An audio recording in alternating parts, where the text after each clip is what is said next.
Muy buenas noches, señoras y señores, muchísimas gracias por estar un miércoles más aquí en el Toro por los Cuernos.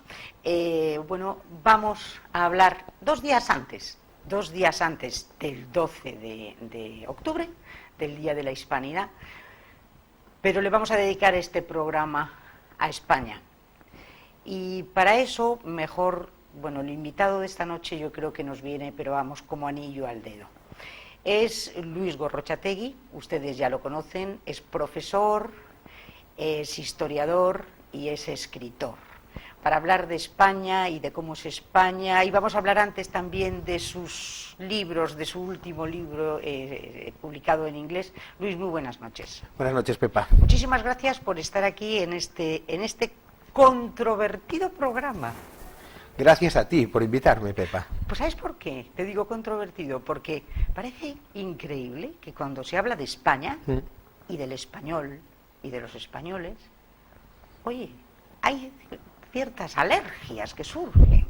Sí, desde luego, sí. Y de repente por estar presididos por esta nuestra maravillosa bandera, pues habrá incluso quien nos llame fachas, oye. Puede ser. Quien nos llame fachas. Sí, lo ocurrirá. Oye, pues que me llamen facha, llámenme ustedes todo lo facha que quieran, porque para mí ser española es un honor. Sí, desde luego que sí, pero que en España te llamen facha por ir con la bandera nacional es un problema enorme que tenemos, enorme, que no ocurre en ninguna otra parte de este brazo de la galaxia que sepamos. Y verdaderamente nos está haciendo un daño tremendo, y nos lleva haciendo un daño tremendo un par de siglos. Aunque a nosotros como individuos eso nos da igual, a España no le da igual. Eso es una pérdida enorme de energías. Completa. Es una pérdida de energías brutal. España en este momento es una resta en vez de ser una suma. Y verdad que eso además es que nos puede incluso llevar a nuestra propia autodestrucción. Aunque, como decía Bismarck, el canciller, sí.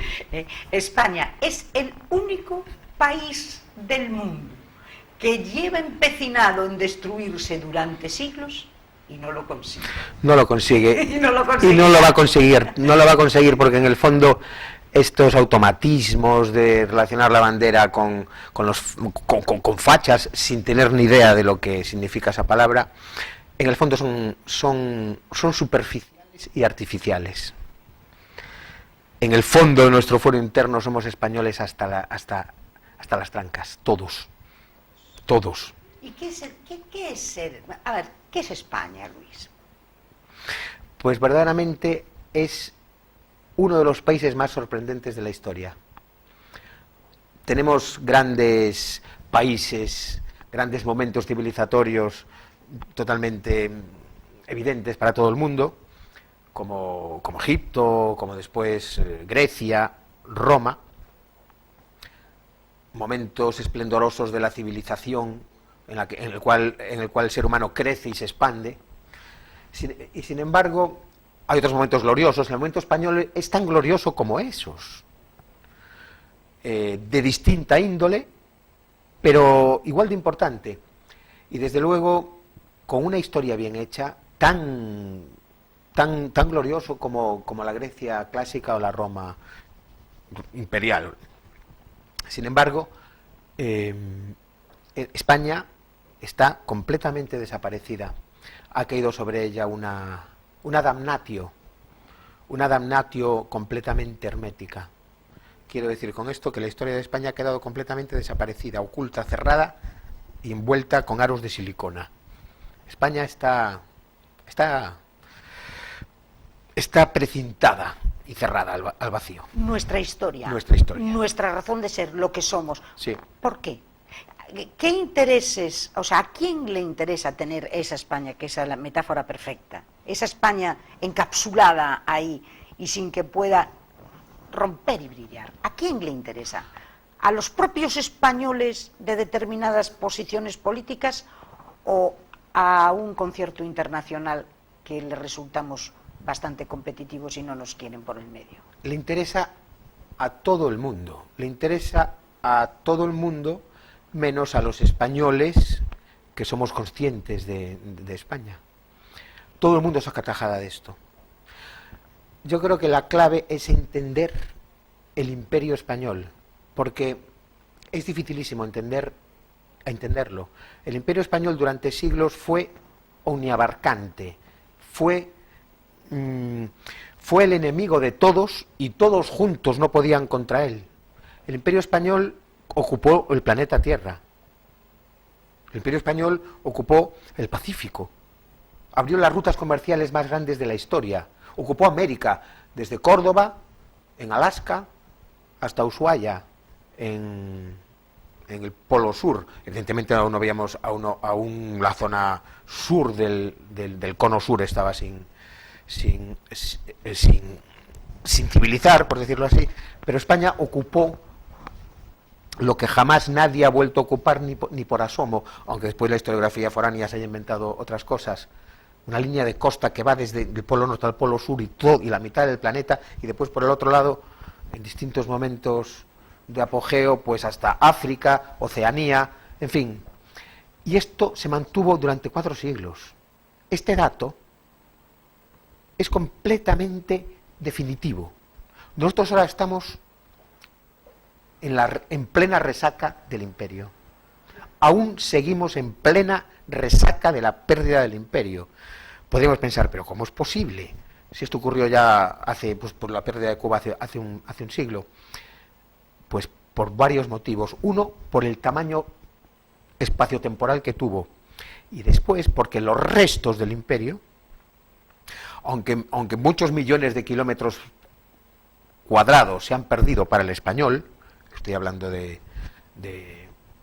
Norteamérica, estoy hablando de Filipinas, de otros lugares, aún así han quedado suficiente número de millones de kilómetros cuadrados de territorio donde la gente habla español, como para que sea totalmente imprescindible mantener totalmente activada la leyenda negra.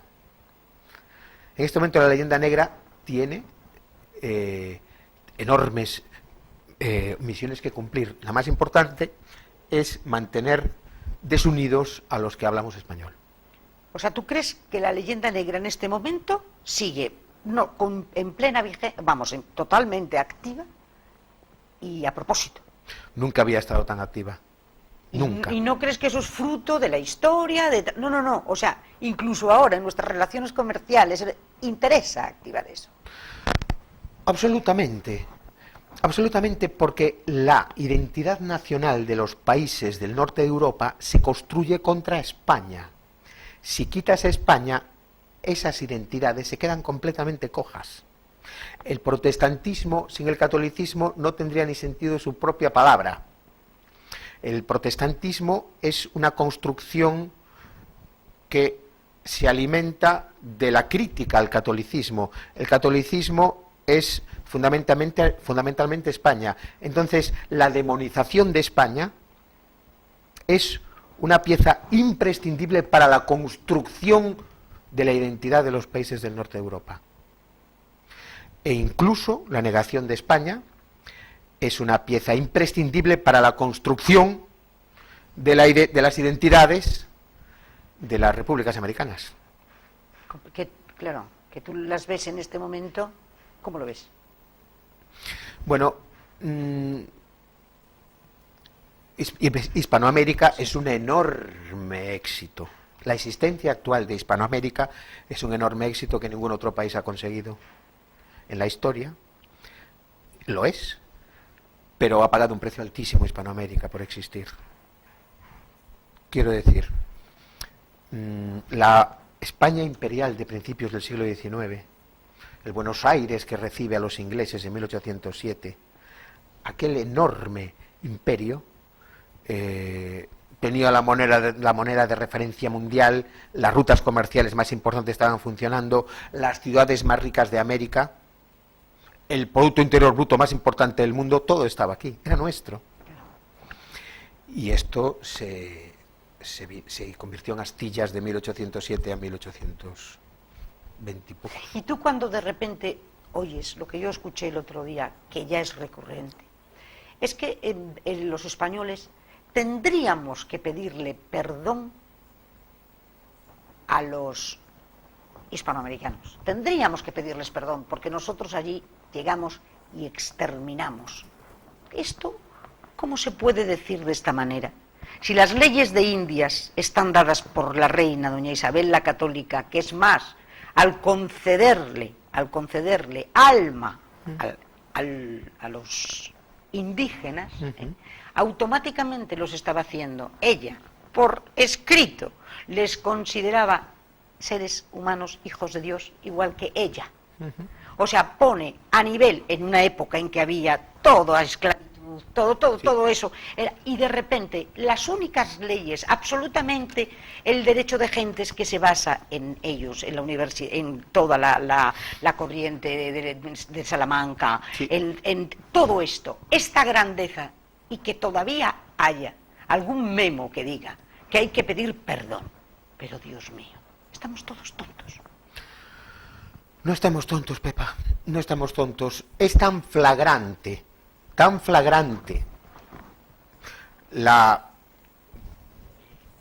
no sé cómo llamarlo, la estupidez de pensar que los españoles tienen que pedirle perdón, es tan flagrante, lo que acabas de decir tú, es tan evidente, que hace más necesario mantener la leyenda negra.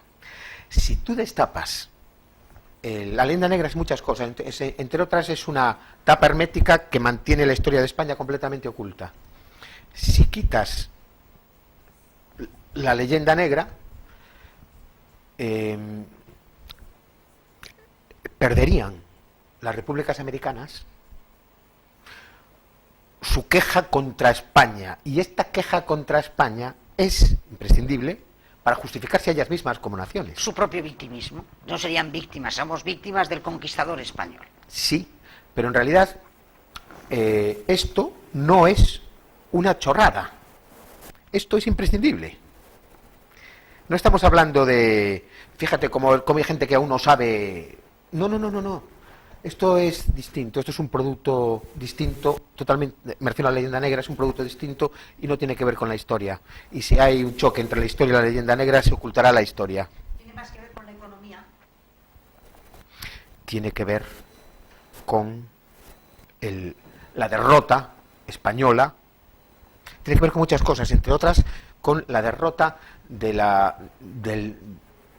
española en la guerra de independencia. En realidad los españoles no participamos en la guerra, ¿no? Que de 1810 a 1824 no participamos, no enviamos gente, fue una guerra civil. Fue una guerra civil en la cual intervino de un modo determinante Inglaterra. En realidad los próceres de las patrias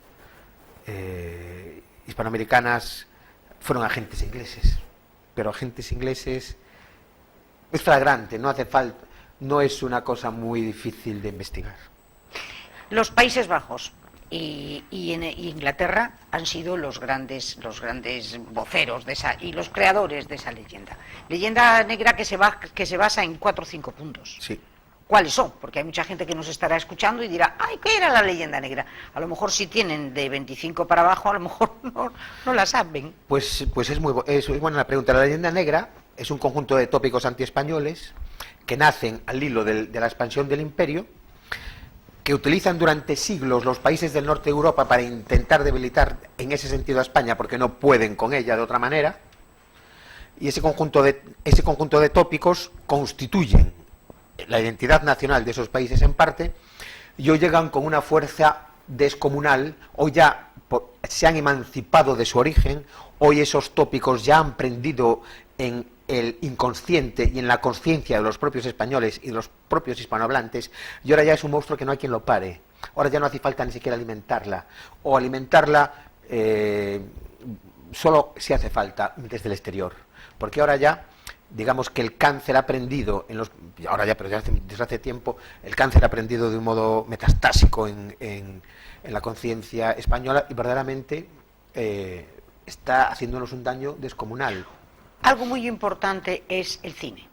en un momento en que la vida normalmente es a base de imágenes, la gente lee muy poco, la gente estudia poco, en los colegios no se estudia demasiado a fondo ciertas cosas. Ahora con las autonomías cada cual estudia un poco lo que le da la gana, que luego vamos a hablar del tema de las autonomías y la unidad de España.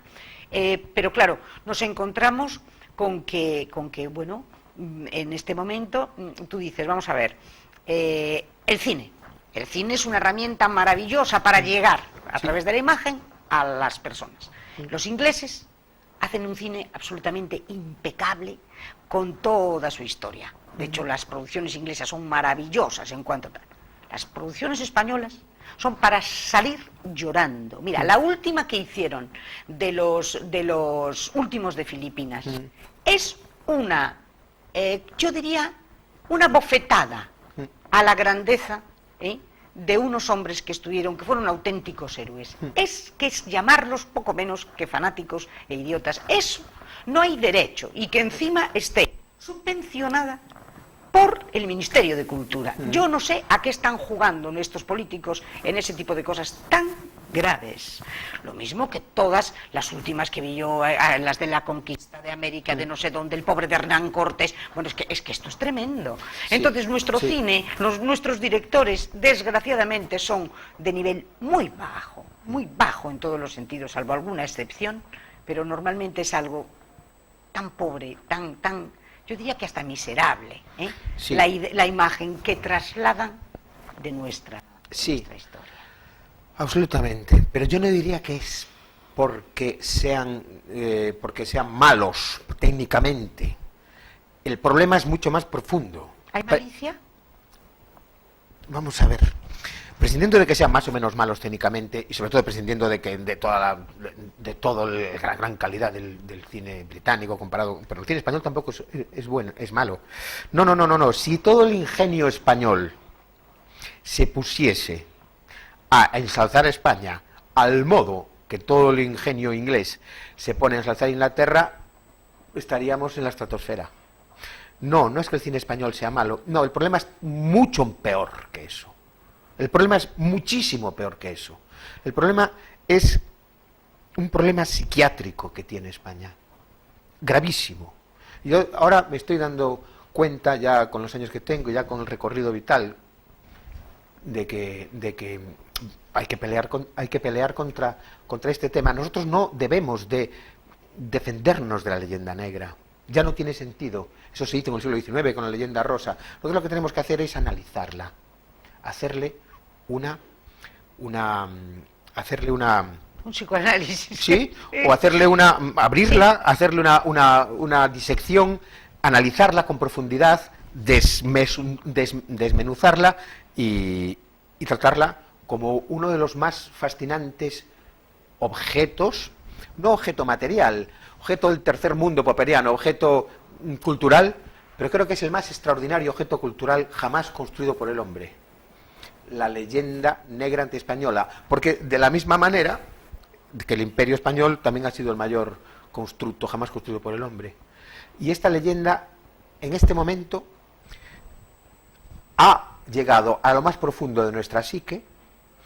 Nos hemos creído las inconcebibles patrañas que vienen desde fuera. Por ejemplo, la leyenda negra se basa, por ejemplo, en el caso inglés, una de los fundamentos de la leyenda negra es la invencible. La invencible. La invencible, habría que hacer ahora con eso, porque eso ha quedado completamente ya neutralizado. La Armada Invencible. Sí.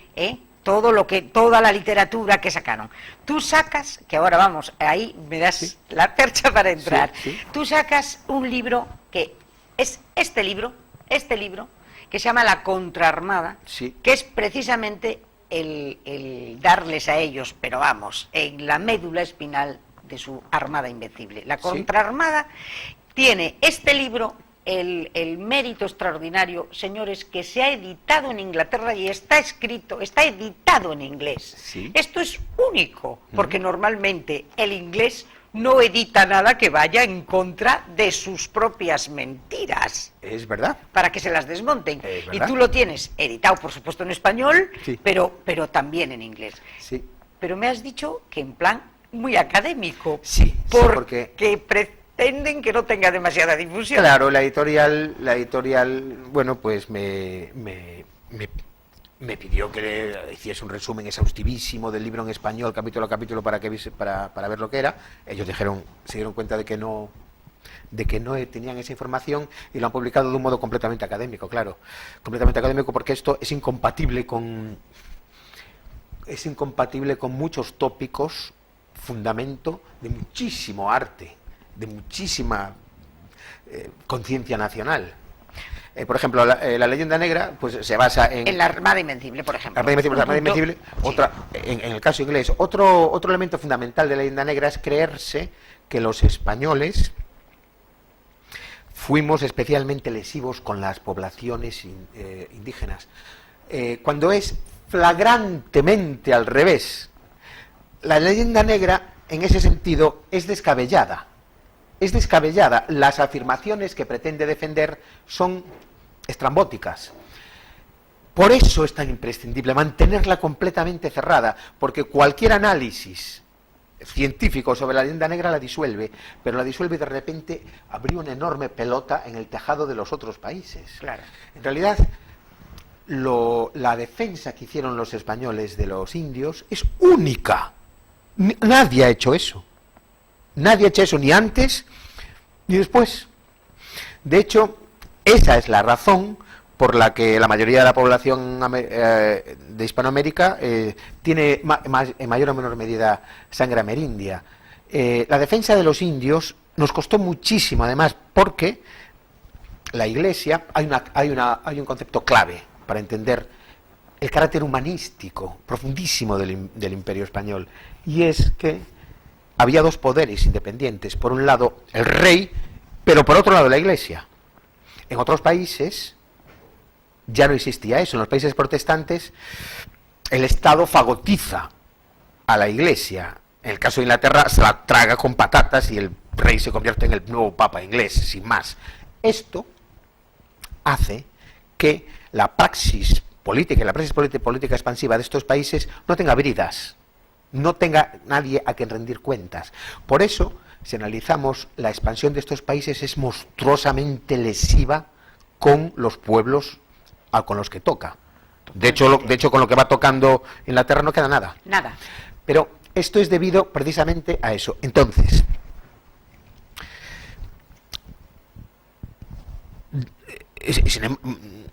¿qué ocurre aquí? Defender, quiero decir, investigar lo que hizo España con los indios, la defensa a ultranza de los indios, los enormes problemas que tuvo el rey para frenar a los encomenderos y meterlos en cintura, cómo los metió en cintura, cosa que el rey hizo porque la Iglesia le había tirado de las orejas y él era un rey que podía hacerlo, y cómo de esa manera se genera una integración de todos los pueblos. Eso es único, eso no había ocurrido, y los pueblos amerindios van siendo civilizados, van siendo alfabetizados, los esclavos, porque había esclavitud todavía hasta el 18 en América, pues los esclavos en Hispanoamérica se aprendían a leer, aprendían a escribir, más o menos ya formaban parte de la familia.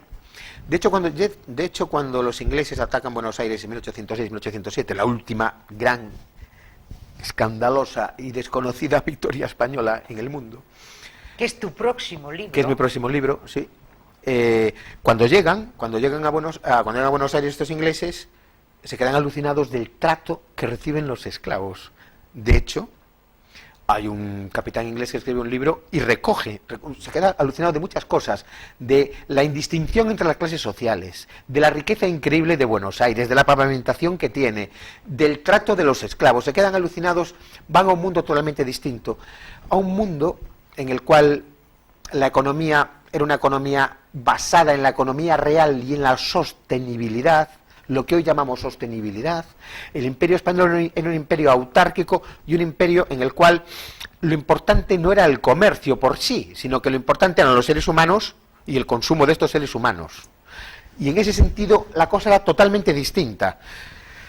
El vino, el vino que se bebía en Buenos Aires era un vino que venía de Mendoza, allí cerca de los Andes. Era una producción escandalosa de vino que se esparcía por Buenos Aires, pero el vino que no se bebían los argentinos, se lo bebían los filipinos o los chinos, o los indios. Fíjate. Y viceversa.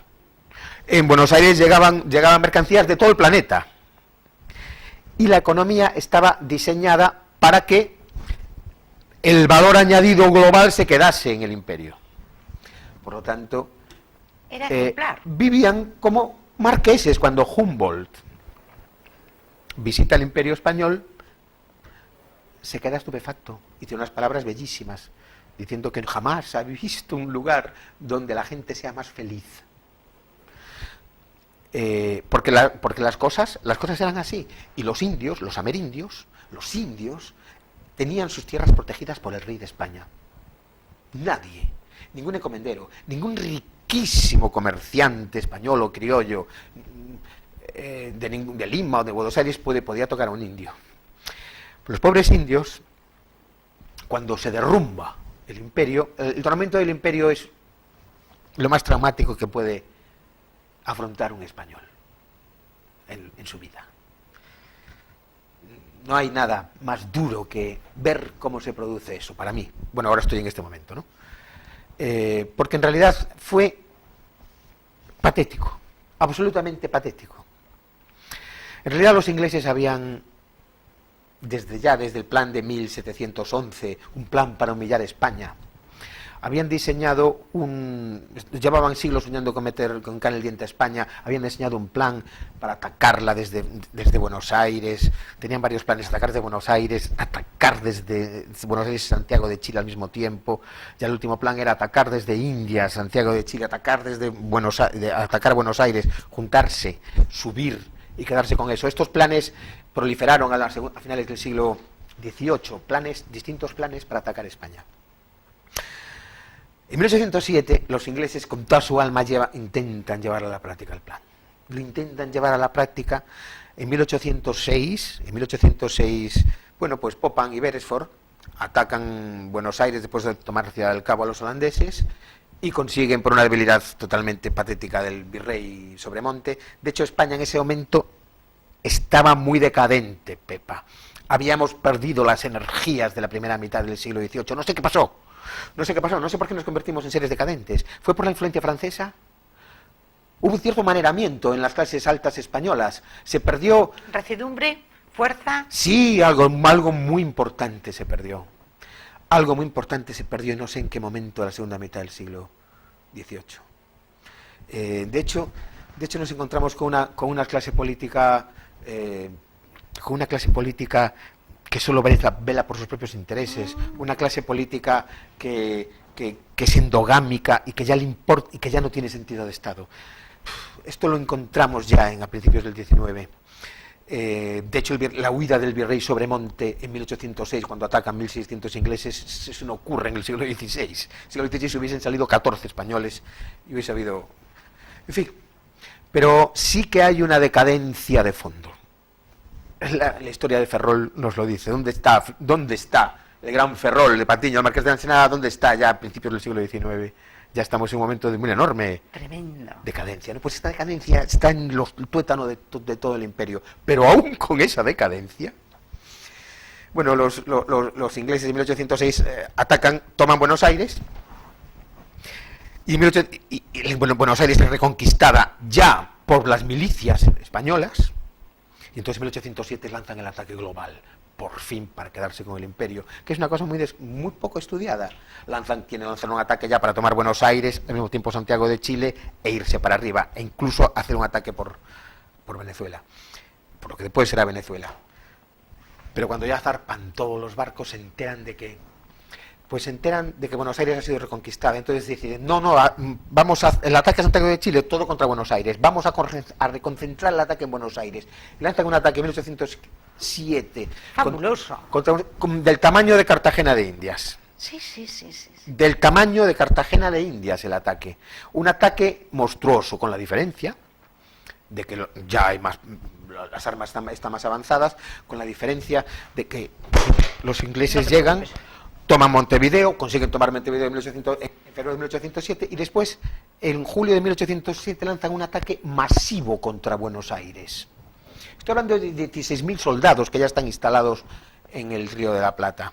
Estoy hablando de algo muchísimo más dramático que Cartagena de Indias en 1741. Al fin y al cabo, Blas de Lezo los para en el castillo de Barajas. No llegaron a toser la Cartagena. Y aparte los para el ejército. No, en 1807 ya no hay ejército. En 1807 Napoleón está a punto de caer sobre España. En 1807 no hay nada que podamos enfrentar a los ingleses. En 1807 ya ha pasado Trafalgar y la Marina Española está debilitada. En 1807 solo queda el corazón para defender a España. Nada más. Por eso para mí es la batalla más emocionante de la historia de España. Aquellos bonaerenses se organizaron por regiones de origen, el tercio de gallegos, el tercio de andaluces, los miñones catalanes, el tercio de vascos, los cántabros de la amistad, y cada uno con su uniforme, con su color. Después los patricios, los esclavos se organizaron en el tercio de pardos y morenos. Estuvieron 8 meses de instrucción militar permanente. No tenía muchos rifles. No tenía muchos rifles porque entre los que le habían capturado los ingleses el año anterior, de 1600, unos 4.000 y pico fusiles tenían. Pero ya había tres hombres para cada fusil. Tú tenías un fusil, cuando cayeses ya había uno detrás para volver a cogerlo. Dios, la verdad es que es súper emocionante. El 5 de julio de 1807 los ingleses lanzan el ataque más grande que ha sufrido jamás Hispanoamérica sobre Buenos Aires, en 12 columnas, sobre 12 calles paralelas. Y lo que ocurrió ahí, bueno, te estoy un poco hablando del próximo libro, pero es que lo tengo ahora mismo en el corazón. Lo que ocurrió allí fue totalmente increíble. ¿Y qué ocurrió? Increíble, Pepa. ¿Qué pasó? Pues, ¿qué pasó? Ese corazón que estaba latiendo.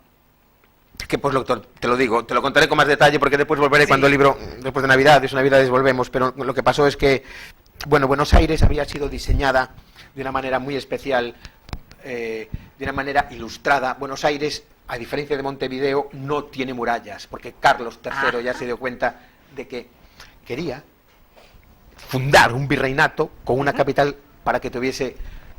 Para que creciese muchísimo, y así las calles de Buenos Aires son paralelas, son perpendiculares, están hechas para el manejo de la artillería. Las casas de Buenos Aires, las cuadras de Buenos Aires están diseñadas para ser pequeños castillos, cada una de ellas, y eso fue lo que ocurrió. Además lo hicieron muy bien, lo hicimos muy bien. Cerramos un perímetro defensivo, secreto, con las terrazas de las casas, que las terrazas de las casas están, las cuadras de Buenos Aires son cuadrangulares, con las esquinas truncadas y todo. Vale. Sí. Pues los ingleses los dejamos pasar, y en un momento determinado, todo el mundo, pues 6.000 tipos dispararon al mismo tiempo. Y se los cepillaron. Horroroso lo que pasó allí. Horroroso, el 5 de julio de 1807. Pues horroroso, entre muertos, heridos, prisioneros, 3.000. Y lo mejor del ejército británico, cayó prisionero. Y fue la última gran victoria española. Pues fíjate, el aplastamiento fue tan terrible que las condiciones de capitulación se obliga al inglés a evacuar Montevideo. Montevideo ya era inglesa. Montevideo ya la habían tomado. Montevideo, había 100 barcos mercantes ingleses que habían convertido Montevideo ya en un mercado inglés. Montevideo iba a ser ya el punto base de la expansión. Y esa increíble victoria en 1807 hace que se vayan y aunque después vuelven y van a cumplir el plan. Van a cumplir el plan de acabar con el imperio. Porque ellos siguen, siempre están recurrentes. Van a cumplir el plan de acabar con el imperio utilizando las ansias de independencia de los americanos, impulsándolas, generándolas, y al final lo van a hacer, pero lo van a hacer ya no con sus propios hombres, porque con sus propios hombres ni de broma lo hubiesen hecho. Y gracias a eso, gracias al enorme valor del pueblo hispánico, existimos y todavía pues hay 500 millones de personas que hablan español, hay más de 12 millones de kilómetros cuadrados de personas que hablan español, Eso se hizo al final cuando se derrumba completamente la clase política y solo queda el corazón con el corazón. Y eso ha ocurrido 1000 veces en España. Ha ocurrido 1000 veces. Ha ocurrido en la Guerra de la Independencia, también Exacto. ocurrió en España. En la Guerra de la Independencia nos abandonó, al pueblo español lo abandonaron todos. Lo abandonó el rey, lo abandonó la Iglesia, lo abandonó la clase política, lo abandonó el ejército. Y al grito de "se los llevan", se prende esa maravillosa, que es por lo único que funciona al final el español, con el corazón, con el corazón. Sí. ¿Cómo estamos ahora? ¿Necesitamos en este momento corazón? Porque es un momento en que están fallando muchas cosas. Se está ultrajando a esta bandera todos los días. Sí. Todos los días se está ultrajando. Sí. Hace nada, en Barcelona se ha permitido que esta bandera fuera pisoteada en el suelo y no pasó nada. No pasa nada. ¿Qué es? ¿O está pasando mucho? Está pasando. Creo que en nuestra cabecita están pasando cosas. Yo creo que sí. Yo creo que está pasando. Yo creo que está pasando.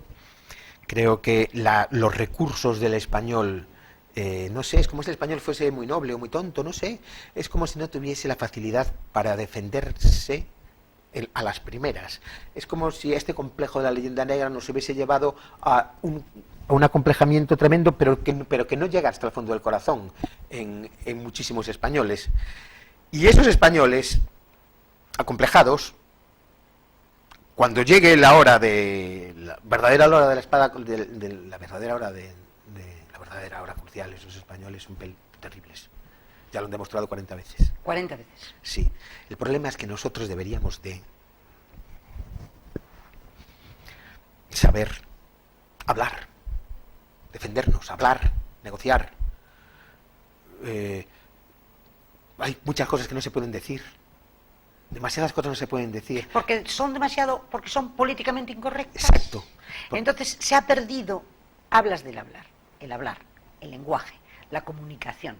Y voy a algo. 500 millones de personas en el mundo hablan una maravillosa lengua que es el español. Una maravillosa lengua que es el español. Sí. Es nuestro gran patrimonio. Sí. Nuestro gran patrimonio, nuestra grandeza en el mundo, nuestro español.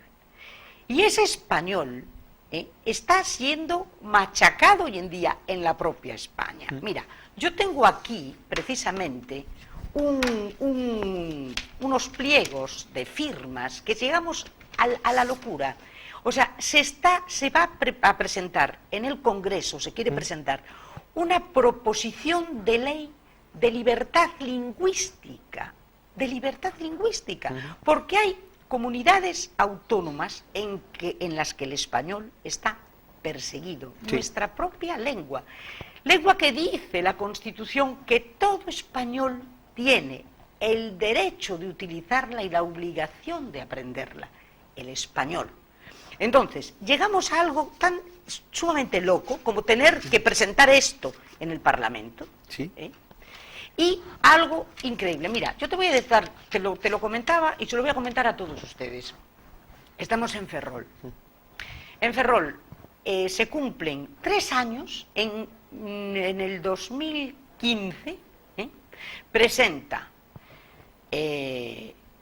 Ciudadanos, el partido de Ciudadanos, una moción en el ayuntamiento porque se da cuenta de que durante años, muchos años, no es de ahora, ni de esta corporación, ya viene de atrás, la lengua oficial en el ayuntamiento de Ferrol es el gallego. El gallego, exclusivamente el gallego.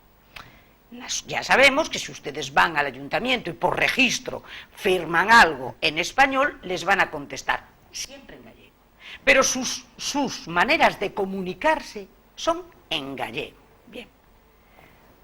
Respetando el gallego, nadie pretende cargarse el gallego tampoco, dice la moción de Ciudadanos, señores, cooficialidad, que sean las 2 lenguas las que estén en vigor en el Ayuntamiento de Ferrol. La lengua gallega, ¿por qué no? Y la lengua española, por supuesto. Esa moción en octubre del 2015 votan en contra de esa moción, votan en contra de que el español sea también, junto con el gallego, la lengua oficial del Ayuntamiento de Ferrol, votan en contra. Partido Popular, Mareas, BNG y Partido Socialista. Hombre, que las Mareas, el BNG y el Partido Socialista voten en contra, a mí no me sorprende, van en la línea. Señores míos, que voten contra el Partido Popular, tenemos un problema, ¿eh? O por lo menos el Partido Popular tiene un problema, ¿eh? Tiene un problema. ¿Cómo puede votar en contra de eso? Bueno, tampoco me extraña, porque se ha contemporizado con muchas cosas muy graves, muy serias, y así estamos donde estamos. Sí, sí. En realidad es disparatado que cualquiera de los partidos españoles voten en contra de la libertad de idioma. Es totalmente demencial que cualquier partido español vote en contra de la libertad para hablar español, o para estudiar en español, para escribir en español en un sitio de España. Eso es estratosférico. Quiero decir, eso es estrambótico. Quiero decir, hay que salirse un poco para darse cuenta, que esto es un problema psiquiátrico de enorme... es un problema psiquiátrico. Sí. Un problema psiquiátrico de enorme importancia. El hecho de que es un problema psiquiátrico queda ya completamente patente con el hecho de lo que me estoy enterando ahora, que incluso el Partido Popular... Claro, vota en contra. Pues está claro que es ¿Y sabes qué es lo que argumenta? Lo tengo aquí, en la moción, en esa moción. ¿Sabes en lo que argumenta? Que como nunca ha habido problema ni nadie ha protestado, que se dejen las cosas como están. Todo esto tiene que ver con lo que hablábamos al principio. Esta leyenda negra antiespañola ha calado. Por un lado ha calado en nuestro propio inconsciente, y por el otro lado se ha convertido en una muy perversa arma política en España. La leyenda negra te lleva a decir, oye, España, somos malísimos, matamos a todos los indios, fuimos completamente salvajes, no hemos aportado nada a la civilización, lo cual es otro tema que habría que hablar en otro programa. La enorme cantidad de méritos que tiene España en lo que se refiere a avances civilizatorios, por ejemplo, me refiero a inventos científicos, lingüística, antropología, filosofía, etcétera, es totalmente desconocido, tan desconocido como la contraarmada o como cualquier otra cosa. Quiero decir, también tenemos Descartes en España, y también tenemos lingüistas por encima de cualquier otro, etcétera, etcétera, etcétera. La absoluta ignorancia sobre la historia de España y la sustitución de la historia de España por un conjunto de tópicos absolutamente espantosos que vienen desde el norte de Europa, entonces hace que todo el mundo quiera salir corriendo de España. Oye, yo no soy español, por Dios, yo no soy un monstruo, yo no soy un monstruo que come niños por las noches, yo soy gallego, uy, no, yo soy vasco, uy, pues yo estoy totalmente en contra de todo eso, yo soy comunista, uy, pues yo... Entonces, es una huida a la desesperada de España. Hay que empezar a ver las cosas desde esta óptica. Es una huida loca de España, porque España ha quedado totalmente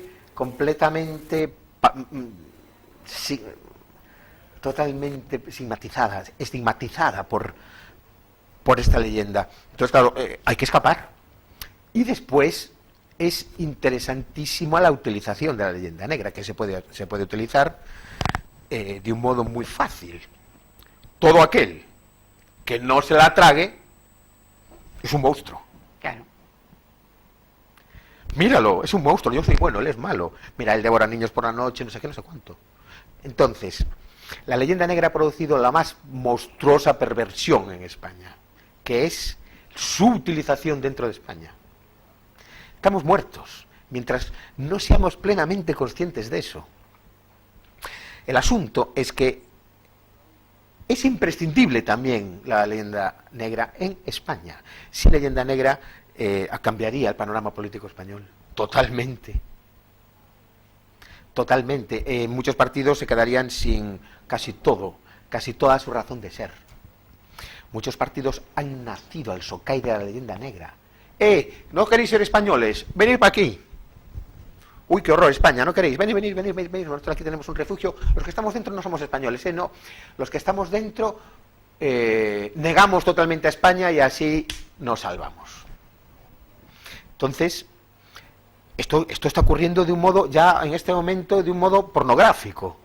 La estampida de la España distorsionada es ya como una estampida de un atentado. Claro, porque reniegas de todo, ya no te vale nada. Claro. Entran los nacionalismos, pero de una manera tremenda, ¿no? Claro, los nacionalismos es una manera de escapar de España. Claro. De escapar de esa España. Si los niños salen de clase en el País Vasco diciendo, ay, pues mira, qué asco España, pues yo esta bandera, pues yo la voy a quemar, pues yo no sabes lo que haría con ella, ay, pues yo la pisé, sí, pues yo la quemé, uy, qué bien, ¿y tú qué hiciste? Uf, yo más. Porque hay que huir de esta España horrorosa, creada de un modo completamente interesado por los otros países. Yo creo que en este momento, casi, la propia Europa está preocupada con la devastación que está haciendo en España esta leyenda negra. Está verdaderamente llevándonos a una situación límite otra vez. Nos está llevando a una situación límite. Lo que pasa es que en este momento está habiendo una contraofensiva también de conciencia. Quiero decir, ¿cuántos siglos más pueden mantener los ingleses el invento del arma invencible? A partir de ahora. Nada. Pues yo creo que no. Hay un libro extraordinario de Antonio Luis Gómez Beltrán que, tomando toda la bibliografía previa, acaba de dejar clarito lo que hizo la Invencible. ¿Cuánto tiempo se va a poder mantener esto? Pues no lo sé. A lo mejor consiguen darle toda la vuelta y hacer una neo-invencible con otros mitos. No creo. Pero no lo sé. Pero en todo caso, ¿cuánto tiempo se va a poder mantener que los españoles fuimos unos genocidas, cuando ahora mismo en la América te están diciendo que es al revés? Cuando en América los propios amerindios dicen ¡no!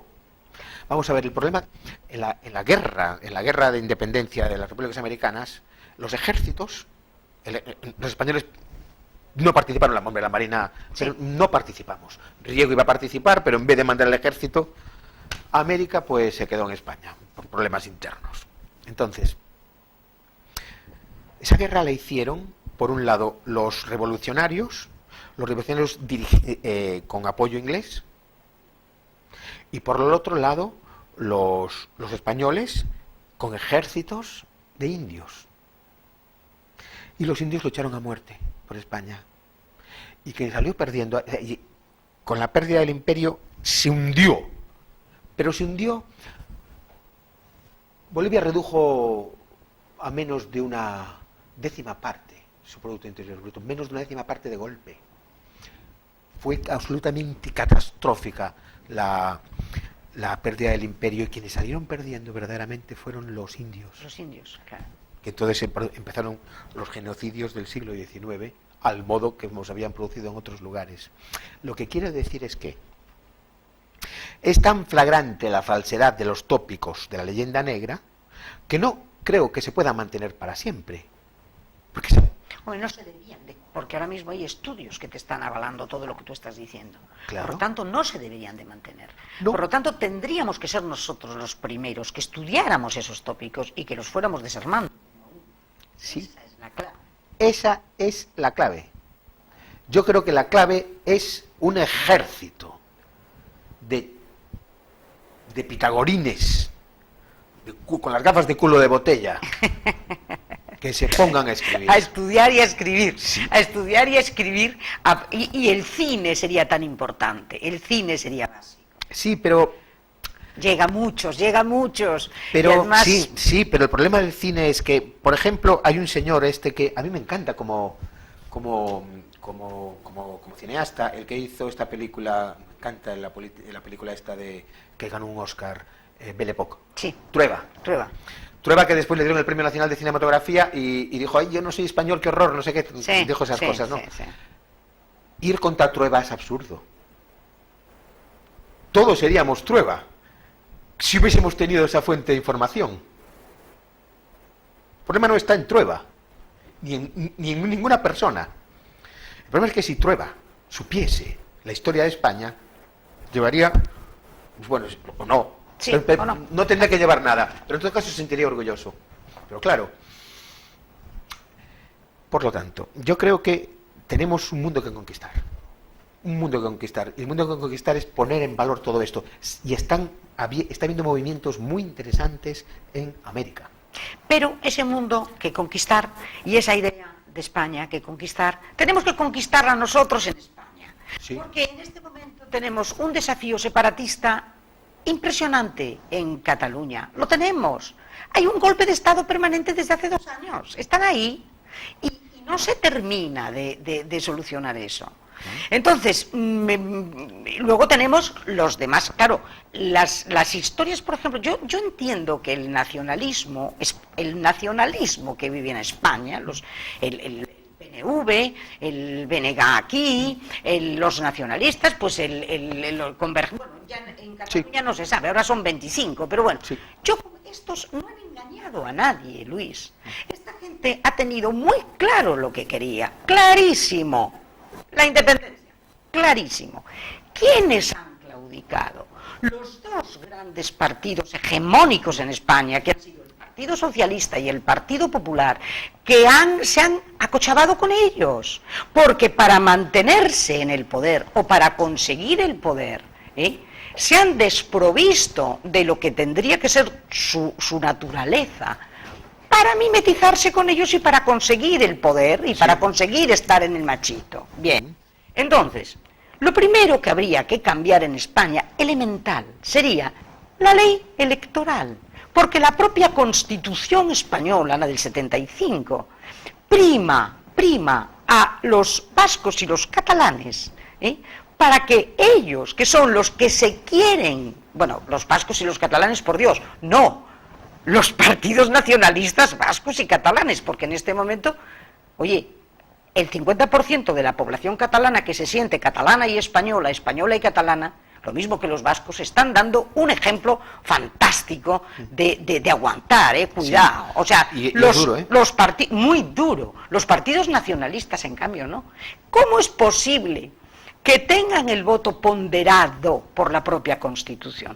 ¿Cómo es posible que unos señores con los mismos votos que tuvo UPyD en su día, UPyD tuviera 3, y ellos, los vascos, por ejemplo, el PNV, tuviera 13, y Convergencia y Unión exactamente igual? Ese es el primer gran error, sí, y la primera gran concesión de los que han gobernado España, con una irresponsabilidad bochornosa, y desde luego han sido unos auténticos irresponsables.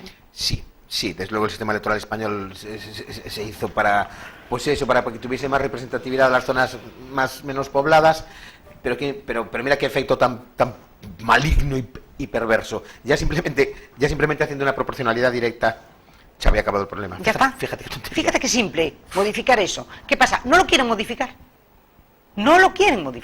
En este momento lo están proponiendo Ciudadanos, yo no sé, pero es que es el único que lo propone. No lo quieren modificar. No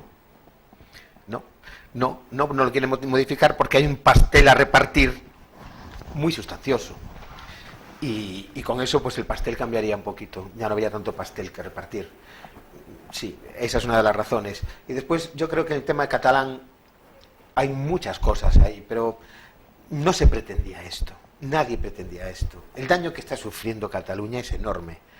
Enorme, mucho más de lo que nadie piensa, porque no estamos hablando de lo que se está perdiendo ahora, sino de lo que se va a perder en el futuro.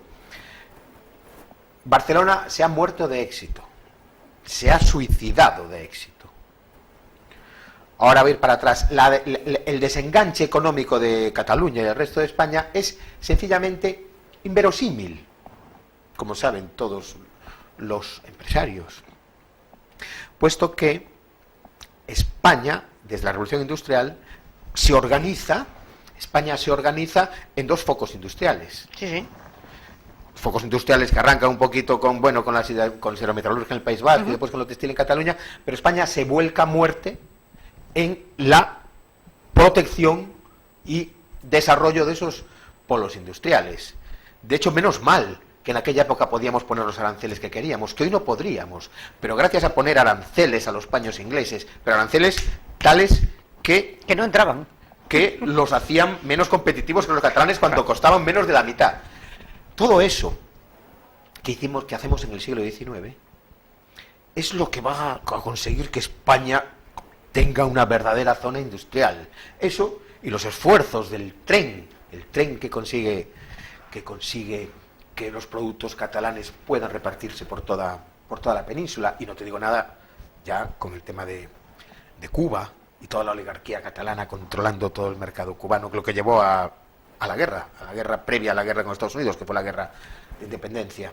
Quiero decir con esto, bueno, después del siglo XX, porque Franco, el 40% del INI, ya me dirás, lo tragó Cataluña. Entonces, España ha conseguido una zona industrial de primera magnitud mundial, que es Barcelona y su área industrial. Mundial. Sí. No española, mundial. Lo ha conseguido España con el esfuerzo de todos. Con el esfuerzo de todos. De por ejemplo, todos los españoles. Incluida Galicia, de un modo muy específico, porque Franco, y antes, marginó la industria de este país gallego. Entonces, España es el mercado de Cataluña y Cataluña es la industria de España. Los jamones de Guijuelo, los famosísimos los jamones de Guijuelo vienen del Centro Industrial de Barcelona y se van a curar a Guijuelo. No me digas. Sí. En Barcelona hay más cerdos que personas. En la provincia de Barcelona es un caso. Vamos a ver, los catalanes en este sentido realmente han tenido una productividad se han comido con patatas todo el mercado español. Entonces, que a alguien se le pasa por la cabeza independizarse, tendríamos que decir, bueno, pues vamos, sí, ¿quieres? Sí, pero vamos a ver, ¿cómo lo organizamos? ¿Qué quieres? ¿Que importemos desde el extranjero eso? No, nosotros no, habrá que deslocalizar todas y cada una de las industrias, de tal manera que todo lo que produce Cataluña se produzca en otros lugares de España antes de proceder a la independencia. Pero claro, eso sería lesionar atrozmente los intereses económicos de muchos catalanes que no querrían. Y después vamos a ver con las fábricas de coches, por ejemplo. Por ejemplo, la SEAT. Bueno, las fábricas de coches hay que deslocalizarlas. Yo quiero una para Galicia grande.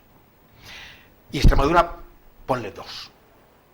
No, Andalucía 2, Extremadura 1. Vamos a repartir las fábricas de coche por España. Y después el resto de las cosas, pero los productos de higiene personal son todos catalán. Todo es catalán. Es que los catalanes no lo saben. Los catalanes deberían de venir aquí y ir de compras y comprar champú, y se dan cuenta que todo es catalán o distribuidos de Cataluña, porque no se dan cuenta. Entonces, claro, es imposible. Aparte de ser imposible, es suicida. Esto no ha salido de la burguesía catalana, esto no ha salido de la gran burguesía catalana, porque los catalanes son listísimos.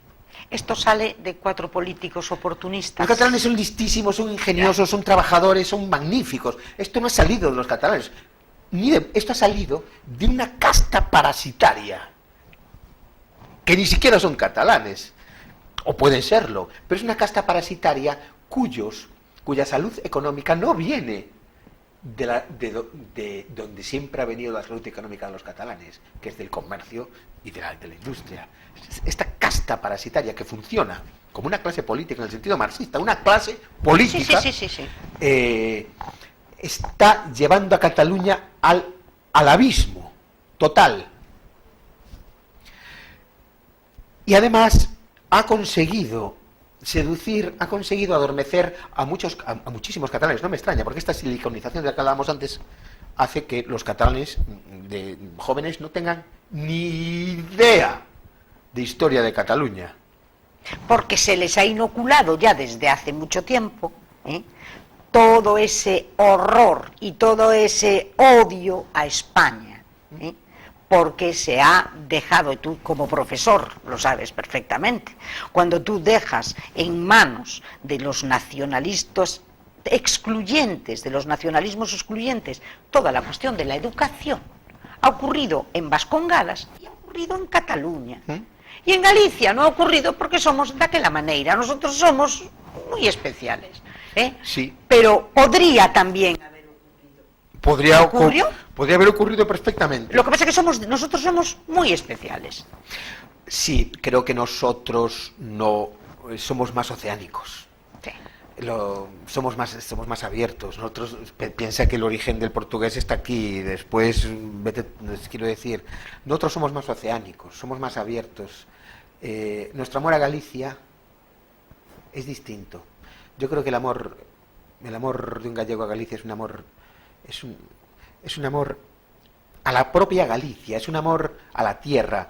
El amor de un catalán a Cataluña seguramente es un amor más político. El amor de un vasco al País Vasco es un amor más étnicos, ¿no? Pero yo creo que el amor de un gallego a Galicia es un amor totalmente maternal, casi. Absoluto. Tú, cuando estás fuera, un vasco cuando está fuera del País Vasco echa seguramente de menos a sus amigos. Un catalán cuando está fuera de Cataluña echará de menos. Pero un gallego cuando está fuera de Galicia echa de menos a Galicia. Echa de menos a Galicia sí. En sí mismo. Eso es distinto. Una cosa más panteísta, más no sé. Pero bueno, en todo caso, y después hay otra cosa, es verdad, si Galicia fuese la región más rica de España, ya habría moscones generando discursos xenófobos y supremacistas. Puede ser que sí. Sí. Y si Cataluña volviese a su riqueza relativa hace 200 años, o el País Vasco volviese... Se acabó ese interés. Pero ahí están, y están ahí, dando y odiando un 50% de ellos a España. ¿Por qué? Porque España y el gobierno, los sucesivos gobiernos PP, PSOE, PSOE, PP, han delegado en los nacionalismos para que hicieran lo que les diera la gana, la inspección, por ejemplo, en educación, ya lo hemos visto, es que hasta los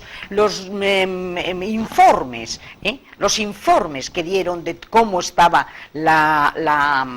toda la cuestión de la educación ahí, se han metido en los cajones de los sucesivos ministerios, no les han dado ni importancia. Eso es una auténtica barbaridad, eso es un crimen. Absolutamente. El problema de esto es que aunque pensemos que esta gente odia a España, estos odios africanos a España que se están produciendo a granel y en serie, un sistema educativo produce en serie. Si lo dejas producir en serie, si en vez de potenciar el espíritu crítico potencias otras cosas, pues produces individuos en serie. Estos individuos en serie que creen que odian a España, no odian a España, aunque se lo crean. No, están odiando algo que no existe. Están odiando algo que no existe. El asunto es más complicado. Por eso decía antes que hay un elemento superficial y artificial en todo esto. Al final, la España que ellos odian, ¿dónde está? ¿Quién es? ¿Dónde está? ¿Qué es lo que han hecho? Lo que han hecho es crear un ser antropomórfico, un demonio que es muy grande. Algo parecido a lo que hacían en el siglo XVI los holandeses, que verdaderamente crearon, España era un monstruo, pero un monstruo verdad que iba comiendo niños. Pues han creado, a partir de la leyenda negra, con retazos de la leyenda negra fundamentalmente, lo que han hecho ha sido actualizar la leyenda negra, mezclarla con la España del siglo XX, generar entonces un nuevo monstruo increíble que es Franco y el franquismo, que eso sería como el Felipe II del siglo XVI, y con esto han generado unos odios terribles, pero los odios son algo que no existe. Entonces, ¿cómo se acaba esto? ¿Cómo puede acabar esto? Pues la manera es diciendo, oiga, usted su odio yo también odiaría, si eso existiese yo también lo odiaría, pero es que eso no existe, nunca ha existido. Mira, España es que somos nosotros. ¿Y cómo le desmontas ese monstruo ahora? ¿Cómo desmontas esto? A través del conocimiento. A través del conocimiento. Yo creo que es la solución. Largo me lo fías, ¿eh?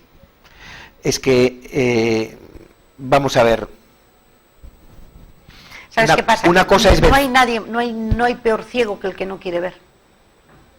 ¿Y cómo llegas? Esos cerebros ya están muy tocados, muy tocados. ¿Y los otros qué? ¿Tú cómo tomas? Por ejemplo, si el 155, vamos a poner por caso, la intervención del Estado en Cataluña, se hubiera prolongado en el tiempo y hubiera dado tiempo a sanear un poco todo ese marasmo antiespañol y sí. ponerlo, como tú dices, oiga, que no somos un monstruo, que es que eso es... Pero es que tampoco dio tiempo en 3 meses. No. Eso se tendría que haber prolongado por lo menos 1 año, por lo menos 2, y esperar tranquilamente, y convocar elecciones después y esperar. Porque el tema es muy, muy complicado y muy peligroso. Pero claro, si tú organizas elecciones 2 meses después, ¿qué se ganó? Pues fíjate tú. La debilidad de la clase política española es muy sorprendente.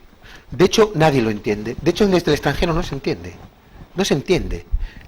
En realidad, lo increíble es que no haya sido detenido toda esta gente que empezó a hacer cosas ilegales a lo bestia, el año pasado ya, que no hayan sido detenidos antes. Eso no hubiese ocurrido en ningún país. Es increíble. Es increíble que no hayan sido, por eso te digo, y entonces, y sin embargo, los extranjeros lo ven al revés. Los extranjeros se creen que es al revés. Los extranjeros, claro, a ellos solo, la única imagen que tiene de España es la leyenda negra.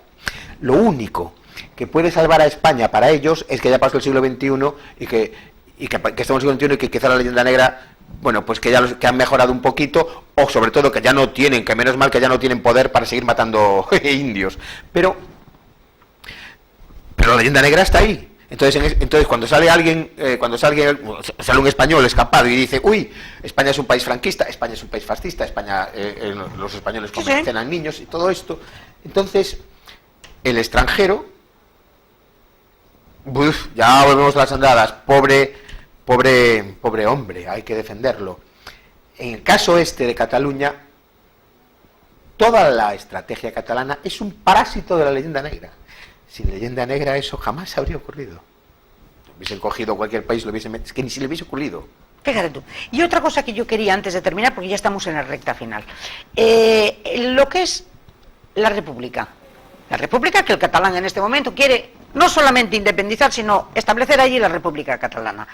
Los 2 experimentos de la República han sido absolutamente nefastos. España es España con su rey y con su monarquía, a lo largo de la historia. La primera república fue para salir corriendo y la segunda, desgraciadamente, desembocó en una guerra civil. Y la primera, el cantonalismo fue duro de velar, ¿eh? Bueno, entonces no está en la esencia de lo español la república, ¿verdad? Me estás preguntando una cosa verdaderamente profunda, muy profunda, y tiene que ver con el devenir histórico de España. El devenir histórico de España. España funcionó muy bien y se eternizó muy bien en un sistema que incluía un rey y un poder absoluto. Y los españoles vivimos así y construimos una maravilla inconcebible con ese sistema, que por otro lado era el sistema de la época, no podía haber otro. Y justo coincide el derrumbamiento de España con el derrumbamiento de ese sistema. Esto también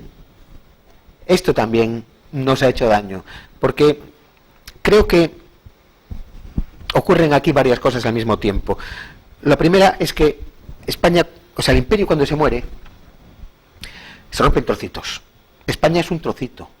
España es un trocito. Y España no ha dejado de ser un trocito. Ahora es un trocito. Somos trocitos, todos somos trocitos. Todos los países que hablan español somos trozos de algo mucho más grande, que es una identidad cultural que nos debería de unir políticamente, pero gracias al magnífico desempeño inglés en el siglo XIX, pues estamos partidos en trocitos. Pero,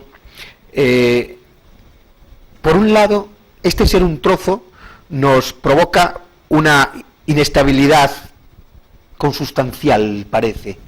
Y por otro lado, el español, porque nos iríamos a Maeztu, nos iríamos a hablar de la hispanidad, nos iríamos a hablar del ethos hispánico, tenemos que relacionar... Y no hay tiempo. Sí, pero... No hay tiempo. Pero verdaderamente es verdad que España tiene que ser consciente de eso para superarlo. Sí, sí, somos un pueblo absolutamente maravilloso, con unas enormes virtudes a nivel individual.